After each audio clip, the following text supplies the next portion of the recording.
할렐루야. 우리 앞뒤 좌우에 계신 분과 이렇게 인사하겠습니다. 부흥의 방관자가 되지 말고 주인공 됩시다. 이렇게 인사하겠습니다. 부흥의 방관자 되지 말고 주인공이 됩시다. 할렐루야. 하나님은 하나님의 역사를 이루어 가실 때 하나님의 사람들을 통해서 하나님의 역사를 이루어 가십니다. 항상 때에 맞게 하나님의 교회 안에 하나님의 일꾼들을 세우셔서 하나님의 교회를 하나님께서 세워 가십니다. 최근 교회에 좋은 소문들이 계속 나면서 2년 6개월 이상 매주 하나님의 새로운 성도님들을 보내주신 것이 이제 쌓이다 보니까 교회가 이제 친교실에도 의자가 부족해서 또 1년 전에 우리 장로님이 100개를 사주셨어요. 근데 그게 지금 모자라서 또 지난주에 교육자들과 가서 의자와 테이블을 사가지고 왔어요. 교육관에 아이들이 100명 이상 출석하면서 아이들도 의자가 없어요. 거기도 또 의자를 또 테이블을 사다 놨는데 이제 공간도 부족하니까 파킹도 없잖아요. 파킹도 이제는 매주 더블 파킹을 교육관 쪽에다 하고 있어요. 교회 내부에서도 외부에서도 교회가 급성장한다, 부흥이다 얘기하지만 하나님의 교회가 부흥하는 것은 여러분 당연한 것입니다. 하나님의 교회가 왜 부흥하게 되는가? 교회 안에는 예수님의 생명이 있기 때문에 그렇습니다. 그 생명 안에는 생명력이 있기 때문에 교회는 계속 부흥하고 성장하게 되어 있습니다. 그런데 이 부흥과 성장은요 유한대가 아닙니다. 한계가 없어요. 예수님의 생명은 무한대 생명이에요. 그러니까 교회는 계속 부흥하고 예수님의 생명의 풍성함을 누려야 그것이 교회인 것입니다. 생명의 증거가 나타나게 되어 있어요. 로마서 1장 16절에 복음은 모든 믿는 자에게 구원을 주시는 하나님의 능력이 복음 안에 생명 안에 있다고 말씀하셨어요. 그러니까 병든 자가 치유받기도 하고 귀신이 떠나가고 그리고 깨어진 관계가 회복되고 가정도 회복이 되고 집 나간 아들 돌아오고 예배 때마다 성령의 충만함을 우리가 경험하고 가슴이 뜨거워짐을 경험하는 거예요. 기도할 때마다 불을 경험하게 되고 말씀이 살아 역사하셔서 내 심령과 골수를 쪼개는 그런 말씀으로 나를 살아주시고 나를 통치하시는 증거가 반드시 교회 안에 나타나게 돼 있습니다. 왜? 예수님의 생명이 우리 교회 안에 있기 때문에 그렇습니다. 할렐루야. 여러분 안에 예수님의 생명이 있습니다. 믿으십니까? 오늘 본문은 초대교회를 가리켜서 전무후무한 교회라고 얘기해요. 이전에도 이런 교회가 없었고 이후에도 이런 교회가 아직 나오지를 않았어요. 전무후무한 교회예요. 그러니까 교회 성장학에도 이 성장학을 연구할 때 초대교회가 연구자료로 쓰여지고 있어요. 이렇게 폭발적으로 교회가 성장한 적이 없었습니다. 오늘 본문이 이렇게 시작이 됩니다. 1절을 보시면 그때에 제자가 더 많아졌다고 기록이 되어 있어요. 오늘 본문뿐만 아니라 사도행전 전체에서도 쉽게 찾아볼 수 있는 말씀이에요. 어디를 봐도 계속 교회가 부흥하더라, 그 수가 더하더라, 날마다 구원받는 백성을 더하더라, 계속 그것이 기록이 되어 있어요. 부흥이 초대교회에 일어났어요. 한 번 설교에 5,000명이 예수님께로 돌아오고 한 번 설교에 3,000명이 회개하고 예수님께로 돌아오고 전무후무한 성령의 역사가 나타났던 교회가 바로 초대교회입니다. 교회가 이렇게 부흥하고 성장했는데도 불구하고 반면에 여러 가지 교회에 문제가 나타났다고 기록이 되어 있어요. 분쟁이 생겼다는 거예요. 여러분 여기서 알아야 될 것은 은혜가 충만하고 성령이 강력하게 역사하면요 마귀도 일한다는 걸 알아야 돼요. 여러분 마귀도 같이 일하고 있어요. 성령과 함께. 그러니까 하나님의 교회가 부흥하고 성장하는 거 바라지 않는 사람이 여기 어디 있겠습니까? 다 바라요. 근데 여러분 제 얘기를 잘 들으셔야 돼요.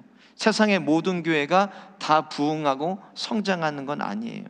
근데 고린도 교회처럼 내 생각과는 다르게 교회가 이렇게 초대교회 같이 폭발적으로 부흥하는 고린도 교회에도 뭐가 있었냐면, 고린도전서 10장 32절에 보면 교회 안에 거치는 자가 있었다는, 거치는 자. 방해자로 교회에서 쓰일 수도 있다는 거예요. 내가 방해자는 계속 방해자로만 쓰십니다. 안타까운 거죠. 오늘 본문 말씀은 은혜로웠던 초대교회요, 큰 분쟁이 일어났어요. 이유가 뭐예요? 히브리파 유대인들과 헬라파 유대인들이 한 교회를 같이 섬기는데 문화권이 달라요. 잘한 것도 다릅니다. 근데 같은 유대인들이에요. 그러다 보니까 유대인들은, 이 히브리파 유대인들은 이스라엘에서 자라서 태어나서 자란 사람들이고, 그리고 헬라파 사람들은 이방 지역에서 태어나서 자란 유대인들을 얘기해요. 그러니까 구제하는 데 있어서 1절 보니까 과부들을 구제하는데 히브리파 과부들만 먼저 교회가 구제를 하고 헬라파 과부들은 좀 등한시했다고 기록이 돼 있어요. 그러니까 교회 안에 원망과 불평이 생기게 됐습니다. 유대인이지만 서로 다른 문화권에서 자라니까 옷도 틀리게 했고 언어도 다른 언어를 쓰고 살아온 문화가 다 틀린 거예요. 우리가 말하는 오늘날 뭐예요? 지역 감정과도 같은 거예요. 저는 지역 감정이 있는지를 몰랐어요, 여러분. 근데 군대 가니까 그런 게 있더라고요. 군대 가가지고 죽에 밥을 먹으러 추라이를 들고 가는데 뒤에서 누가 야! 뺀! 부르는 거예요.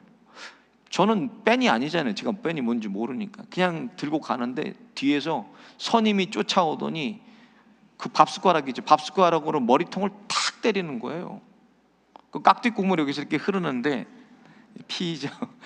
깜짝 놀라서 제가 쳐다보니까 자기도 그러니까 서울 사람이에요. 근데 해병대는 서울 사람이 별로 없어요. 그 부대에 서울 사람이 왔다니까는 반가워서 뺀질이라고 불렀는데, 뺀이라고 불렀는데 자기를 못 알아듣고 귀가 이제 뭐 먹었냐 그러면서 때리는 거예요. 그 봤더니 각 지방마다 부르는 그런 비속어가 있어요.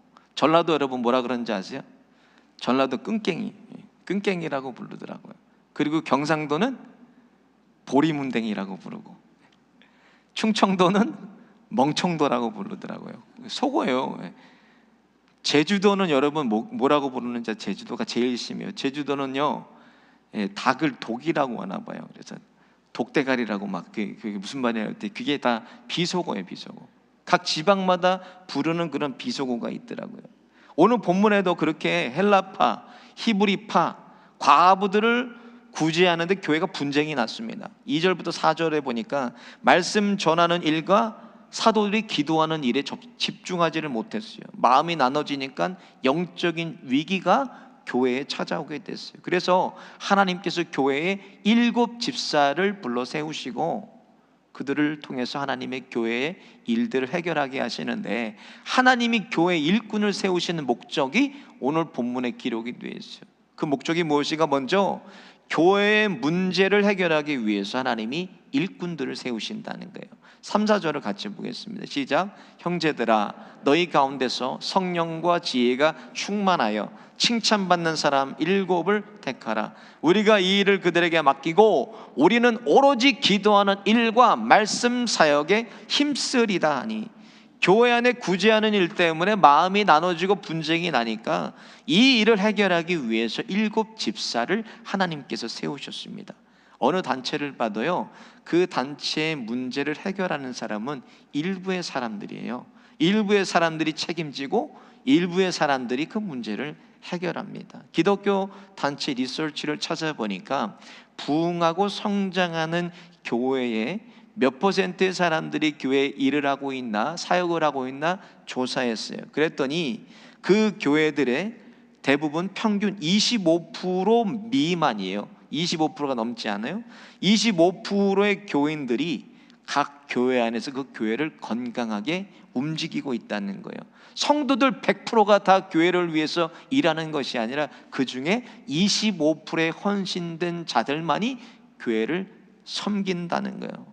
예를 들어서 구역장, 강사, 찬양대, 찬양팀, 중보기도, 새가족반, 안내, 주차, 관리, 주방, 교회를 그들이 섬기고 있어요. 그런데 이렇게 섬기는 자리에서 아이고 힘들다, 왜 나만 이렇게 일하는 것 같냐, 뭐 누가 알아주지도 않고 나만 돈 쓴다, 그렇게 불평이 나오기 시작하면요, 그 교회에게 은혜가 떨어지게 됩니다. 여러분, 은혜가 식어버려요. 불같이 부흥하고 성장하는 초대교회도 이런 일들로 찬물을 그냥 끼얹듯이 은혜가 식으니까 하나님께서 가장 먼저 교회에 일꾼 7을 택해서 세우셨다는 거예요. 그리고 그 문제들을 그들로 하여금 해결하게 하셨습니다. 이 세상의 모든 교회가 동일하게 가지고 있는 게 있어요. 여러분 뭔지 아세요? 모든 교회는 크고 작은 문제를 다 가지고 있습니다. 왜 그러냐? 그곳에 사람이 모이는 곳이기 때문에 문제가 항상 생겨요. 그리고 이 땅의 교회는 완전한 교회가 없습니다. 이 땅의 교회는 불완전한 교회예요. 어느 교회를 가야 완전한 교회예요? 하나님 나라에 가야 완전한 교회가, 하나님 나라가 거기에 있는 것입니다. 오늘 초대교회도 예외가 없었어요. 초대교회 리더가 누구냐는 거예요. 예수님께 직접 훈련받고 직접 말씀으로 양육받은 사람들이 초대교회 리더들 아닙니까? 그들이 이끄는 초대교회 안에도 오늘 본문같이 그런 문제들이 일어났다는 거예요. 세워진 일꾼들이 사람의 일꾼입니까 여러분? 일꾼들은 하나님의 일꾼이에요. 하나님이 세워서 하나님의 교회 위에서 쓰시는 거예요. 특별히 초대교회 중에도 성령이 가장 충만했던 교회가 어디예요? 예루살렘 공동체와 그리고 고린도 교회를 꼽습니다. 고린도 교회는 성령의 은혜가 충만한 교회여서 모이면 찬양하고 모이면 기도하고 예언하고 방언하고 그런 교회가 고린도 교회였어요. 근데 각종 파벌로 교회가 나눠져 있었고, 그리고 아이러니하게도 파벌로 나눠져 있고 여러 가지 분쟁과 문제가 발생했어요. 그리고 바울이 고린도 교회에 그런 교회 스테파나라는 사람을 천거해서 보내게 됩니다. 그리고 그 사람을 알아주고 그 사람에게 필요한 것을 제공해 주라고 합니다. 고린도전서 16장 17절에 보면 이렇게 기록되어 있어요. 내가 스데바나와 부드나도와 아가이고가 온 것을 기뻐하노니 그들이 너의 부족한 것을 채웠습니다.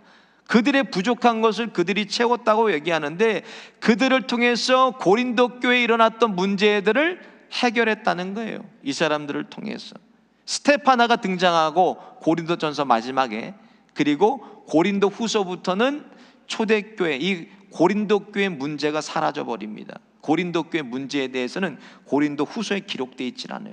교회의 문제, 파벌과 분쟁의 문제들을 하나님께서 세운 스테파나라는 일꾼을 통해서 고린도 교회가 해결했다는 것입니다. 두 번째로 하나님이 교회 일꾼을 세우시는 목적은 교회를 책임지게 하시기 위해서 일꾼을 세우시는 거예요. 오늘 본문 보면 세워진 7 집사가 맡은 것이 무엇입니까? 교회에 필요한 모든 일들을 다 맡았다는 거예요. 이들이 오늘날로 얘기하면 예배드리는 일, 기도하는 일, 찬양하는 일, 선교하는 일, 전도하는 일, 구제하는 일, 그리고 재정까지도 다 그들이 책임지게 했다는 것입니다. 책임지는 사람은요, 무슨 일을 맡아도 어디에 가도 말이 없어요. 말이, 책임지는 사람 항상 보면 누가 말이 많아요? 구경꾼이 나면 말이 많아요. 구경꾼들이. 얼마 전에 베델교회하고 우리 성인팀이 축구 경기가 있었어요. 근데 아저씨들이죠, 뭐 성인팀이라 다 배 나온 우리 아저씨들끼리 경기가 있었는데, 응원 소리, 뭐 소리 지는 소리는요 무슨 월드컵 축구야, 월드컵 축구. 실로암 응원팀은요 아틀란타 1위예요 우리가. 그래서 실력으로 승부 안 하고 우린 응원으로 승부하는 교회입니다. 근데 보면요, 뛰는 선수, 우리가 막 응원하는 사람들 소리 지르고 막 그래도, 응원하는 사람들은 그래도 뛰는 선수들은 조용해. 아무 말 하지 않아요.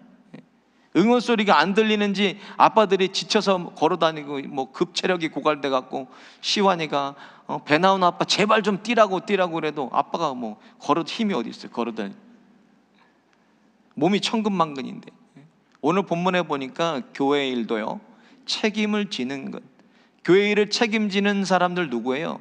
다른 말로 얘기하면 교회 일을 책임지는 사람, 또 교육자들을 이들이 뒤에서 도왔다고 기록이 되어 있어요. 3절 4절을 보니까 형제들아, 너희 가운데서 성령과 지혜가 충만하여 칭찬받는 사람 7을 택하라. 우리가 이 일을 그들에게 맡기고 우리는 오로지 기도하는 일과 말씀 사역에 힘쓰리다 이렇게 기록되어 있어요. 초대교회 목회자들의 가장 큰 사역이 무엇입니까, 여러분? 기도하는 일과 하나님의 말씀을 전하는 일이 목회자의 사역이었다는 거예요. 이건 진리입니다, 여러분. 이걸 우리가 목양이라고 하는데, 그때나 지금이나 목사가 하는 일은 기도하는 일과 하나님의 말씀을 전하는 일이 목사가 하는 일이에요. 이것이 목양이에요. 목사들이 뭐 키도 크고 잘생겨야 됩니까, 여러분? 그게 목사예요. 저도 그러고 싶죠. 뭐 목사가 다 착해야 좋은 목사인 거예요, 여러분? 아니에요, 여러분. 목회자가 운동 잘하고 뭐 그래야 좋은 목사입니까? 아닙니다. 목회자는 하나님의 말씀을 잘 전해야 목회자예요. 하나님 말씀 바르게 전하는데 생명을 거는 게 목회자입니다, 여러분. 저도 주변에 목사님들이 여기저기서 최근에 많이 나오라는 전화를 많이 받아요. 탁구 모임이 있어요, 목회자들. 테니스 모임도 있어요. 골프 모임도 있어요. 나오라고 그러는데 저는 제가 저를 잘 아니까 일체 나가지 않습니다. 왜냐? 그런데 마음을 뺏기면 목회에 전념할 수가 없어요. 그래도 어려운 목회 아닙니까? 이 목회에 전념할 수가 없어요. 오늘 교회의 문제들을 보면 목회자들이 본연의 직무에 전념하지 못하고 다른 데 빠지니까 교회가 문제가 생기게 되는 거예요. 그래서 교역자는 교역자의 책임을 다하고 돕는 일꾼의 책임을 다하면 교회가 건강하고 성장하고 성숙하게 되는 것입니다. 밸런스가 깨지니까 오늘 본문같이 이런 문제가 발생하게 됐어요. 여러분 같이 보겠습니다. 고린도전서 7장 17절입니다. 시작. 오직 주께서 각 사람에게 나눠주신 대로 하나님이 각 사람을 부르신 그대로 행하라. 내가 모든 교회에서 이와 같이 명하노라. 하나님이 각자에게 맡겨주신 뭐가 있어요? 책임이 있다는 거예요. 책임이 우리에게. 말씀을 정확하게 풀면 예수님을 믿는 모든 성도들은 다 하나님의 일꾼입니다. 그러나 그 중에서 집사, 안수집사, 권사, 장로, 목사 이들을 세우신 목적은, 큰 일을 맡기신 목적은 더 큰 일들을 감당하라고 우리에게 맡기신 거예요. 그래서 직분이 커질수록 책임은 더 커지고, 직분이 커질수록 군림하는 것이 아니라 이것은 섬기는 봉사의 직분이라는 거예요, 여러분. 모든 일이 다 그래요. 근데 저는 하나님께 정말 너무나 감사드려요. 우리 이렇게 실로암 교회처럼 좋은 성도들 하나님 보내주시고, 좋은 성도들 만나게 해주시고, 또 목회자들을 보면요, 여러분 이렇게 좋은 목회자들이 어디 있습니까?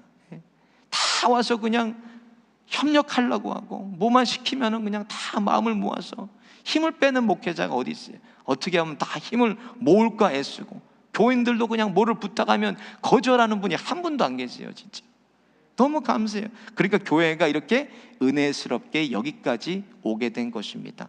교회가 성장하면 앞으로는 더 많은 일꾼들이 필요합니다. 일꾼을 세우는 목적은 그리스도의 몸된 교회를 세우고 하나님 나라 여기에 확장하기 위해서 하나님이 일꾼들을 세우시는 거예요. 9월부터 제가 내년도 교회 사역과 표와 또 사역에 대해서 기도하면서 하나님 앞에 밑그림을 그리고 있어요. 그런데 내년에 여러 위원회와 이제 기관에서 함께 일을 해야 되니까 일꾼들을 세울 텐데, 그리스도의 몸된 교회를 세우는 게 일꾼들의 목적이에요. 힘써서 주님의 교회와 주님의 나라를 위해서 아름답게 마음과 뜻과 정성을 모으시는 저와 여러분 되시기를 예수님의 이름으로 축원드립니다. 마지막으로 하나님의 교회 일꾼을 세우시는 목적은 하나님의 교회를 부흥케 하기 위해서 하나님의 일꾼을 세우시는 거예요. 7절을 같이 보겠습니다. 시작. 하나님의 말씀이 점점 왕성하여 예루살렘에 있는 제자의 수가 더 심히 많아지고 허다한 제사장의 무리도 이 도에 복종하니라. 하나님의 말씀이 점점 왕성해졌다는 것은 은혜의 역사가 더욱더 강력하게 교회 안에 일어났다는 거예요. 여러분, 하나님의 교회 안에 은혜의 역사가 강력하게 일어나기 위해서는 먼저 해결돼야 될 게 뭐라는 거예요? 원망과 시비가 그쳐야 돼요. 이거를 해결해야 됩니다. 근데 그것이 교회 일꾼들을 통해서 해결됐다는 거예요. 교회 일꾼들을 통해서. 그러니까 오늘 본문에 제자의 수가 더 심히 많아지고, 우리가 상상할 수 없는 놀라운 생명의 역사가 교회 안에 나타나게 됐습니다. 놀라운 거 7절을 보세요. 허다한 제사장의 무리도 이 도에 복종했다고 기록이 되어 있어요. 여러분, 이건 있을 수 없는 일이에요. 제사장이 누굽니까? 예수님을 십자가에 못 박여 죽인 사람이 제사장이에요. 사도들을 죽이려고 살기가 등등한 사람이 누굽니까? 제사장들입니다. 근데 그들이 복음에 복종했다는 거예요. 하나님의 말씀에 복종하고 놀라운 기적의 역사가 상식처럼 초대교회 안에 일어났다는 것입니다. 교회가 하나님의 말씀과 기도로 부흥하는 일은 저와 여러분에게는 정말 중요한 일입니다. 여러분 잘 들어보세요. 왜 중요한가? 우리의 인생은 한 번뿐이에요. 여러분, 인생이 두 번 오는 것이 아닙니다. 여러분, 내 평생에 이것이 한 번 올지 아니면 두 번 오게 될지, 이것의 주인공이 될지 아니면 이거에 거치는 자가 될지 알 수 없는 거예요. 말세의 교회가 부흥하고 교회가 성장하는 것은 천에 하나 백에 안에 있는 일입니다. 이 애틀랜타에도 250개 교회가 있어요. 그 교회가 다 부흥하고 성장하는 거 여러분 아닙니다. 하나님이 특별히 은혜를 주셔야 교회가 부흥하고 성장하는 거예요. 아니면 다시 이걸 보지 못하고 우리가 하나님 나라 갈 수도 있습니다. 여러분, 지금 부흥에 불을 붙여야 돼요. 모두 함께 마음을 모아 하나가 돼서 그렇게 나가야 됩니다. 교회의 역사에는 내가 어떤 사람으로 했는지 다 남게 돼요. 여러분, 교회의 연역이라는 게 다 있습니다. 여러분, 거기에 내가 어떤 사람으로 이 시대를 살아갔는지 모든 게 다 남게 돼 있어요. 여러분, 얼마 전에 목사님들과 이사 신방을 갔어요. 한 장로님이 오래전에 아틀랜타에서 당회원으로 계실 때 교회가 폭발적으로 부흥했어요. 근데 그 부흥하는 시기에 지역을 이사하시면서 다른 데로 옮기셨어요. 그리고 거기서 수십 년을 살다가 다시 아틀랜타로 이사 오셨는데 그 폭발적으로 부흥하던 교회가 없어져 버렸어요. 그래서 장로님께서 내가 가지 말았어야 됐다고, 내가 가지 말았어야 됐다고 눈물의 간증을 저희가 들었습니다. 교회가 부흥하면 교인들 각자에게도 영적인 영향력을 다 풍성하게 끼치게 되어 있습니다. 예를 들면 가정을 보세요. 여러분, 가정에요 문제가 생기면요 한 사람 한 사람 다 영향을 받아요. 아이들의 얼굴을 보세요. 그러면 가정에 무슨 일이 있는지 다 알 수가 있어요. 마찬가지예요. 교회에도, 가정에도 좋은 일이 있으면 그 좋은 일도 다 영향이 다 가기 때문에 가정이 잘 되고 좋은 것처럼 교회도 마찬가지입니다. 교회와 가정은요 생리적으로 같아요. 교회가 잘 되고 더 잘 되고 풍성하고 생명이 더 풍성해지면 교우들이 그 은혜를 다 우리가 받아서 누리게 되는 것입니다. 그러니까 교회는 하나님의 축복의 원리대로 생육하고 번성하고 땅에 충만해지는 것입니다. 생명은 계속해서 풍성히 전파되고 다른 사람들에게도 흘려주면서 각 가정들도 평안하고 든든하게 서가는 것입니다. 그래서 여러분, 교회 중심으로 삶을 살아야 돼요. 왜 그런가? 교회 안에 예수님의 생명이 나오기 때문에 그래요.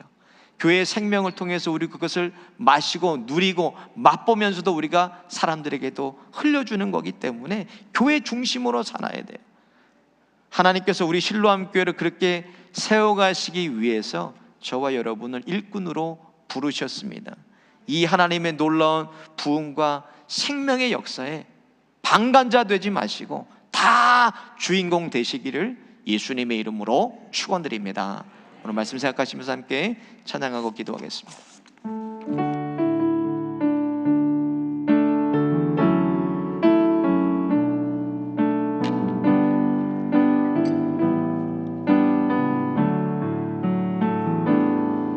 나는 아무것도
하나님이 놀라운 부흥과 생명의 역사의 방관자 되지 않게 하여 주시고 주인공 되게 하여 주셔서 하나님의 교회 섬기고 세우는 일에 앞장서는 충성스러운 일꾼 다 되게 하여 주옵소서. 하나님께 받은 은혜와 사랑 다른 사람들에게도 흘려줄 수 있도록 거룩한 사명을 주시고 거룩한 부르심 앞에 책임지고 순종하는 종들 되게 하여 주옵소서. 주여 한번 버려주고 함께 기도하겠습니다. 주여